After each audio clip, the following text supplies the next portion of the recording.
just finished the valve springs on this side of the engine.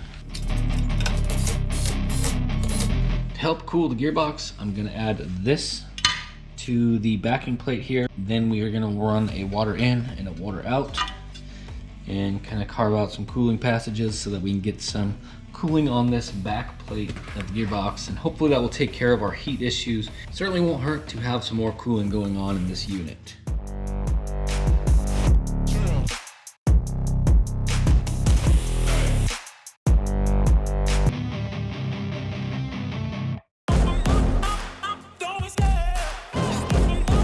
So I've had it out for a slow run, just kind of checking everything out.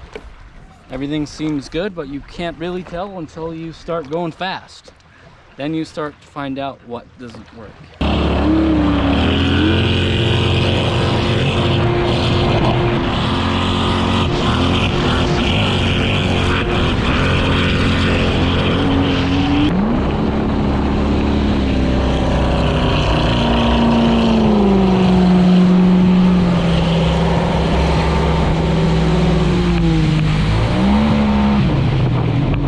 That thing just romped, left us in the dust. Okay, and now we're back, and we got a little bit of a malfunction. Seems we got a water leak going in there. So we had to abort.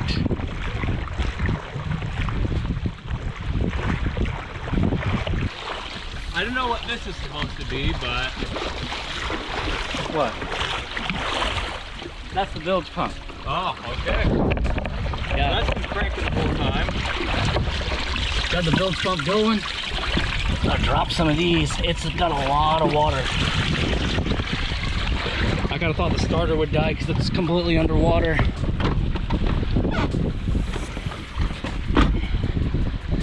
Water level is, I don't know how to describe it, probably halfway up the gearbox. Talk about like deja vu. I'm like, oh no. The big difference was it could still move, so it could make it that. Yep. So this water issue is what I was trying to test for when I first went out. Of course, it didn't break till we got after it,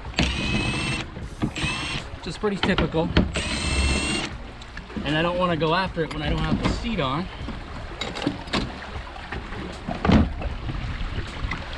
So take a look at that. So the water level is up to about just over the coupler. Okay. That line's still attached. That line still attached. It's like you need to run it maybe to even know.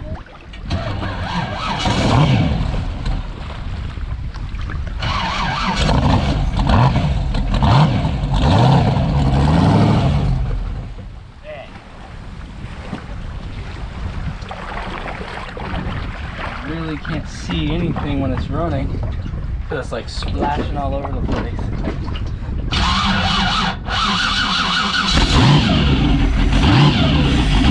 I see it. It's coming through all the places around that plate where you silicone, basically, especially in here where there's no bolts holding it down. Yeah. Basically, the water pressure is way too high. Dang it. Because we didn't actually think about that when we designed it. That was just, that cooling plate was just an afterthought. Kind of sucks that this happened, but when you're doing new stuff, always something happens. We got this Pennzoil Marine Products desalt mix. Okay, that's not what we use. That's not what we use. We've got the Better Boat desalt, and it's what we use when we're trying to deal with this. So we just fill this with water and dump some of that, the desalt in there. We'll have our expert mechanic try to do it. Here. And we get to slosh it on our salty motor. Can you dump it in there? Yeah, get it in there. And you can do this however you want. I mean, you try to get it all over the crap that got saltified. We're gonna do the trailer trick. So this is a way you can clean a bilge. is to put your bilge cleaner in there and then drive around on a trailer. Kind of splashes around, cleans everything. We're doing it with the desaltizer. I've got the hull all cleaned out now and desaltified, so we are good as far as that is concerned. We do know that the gearbox cooling plate is what was leaking, and Jacob and I came up with some ideas how we're going to take care of that. Shouldn't be too tough. The big problem was we are injecting way too much water into that small space, and it couldn't hold the pressure, and then doesn't have the bolts in that area to clamp it down with that kind of pressure.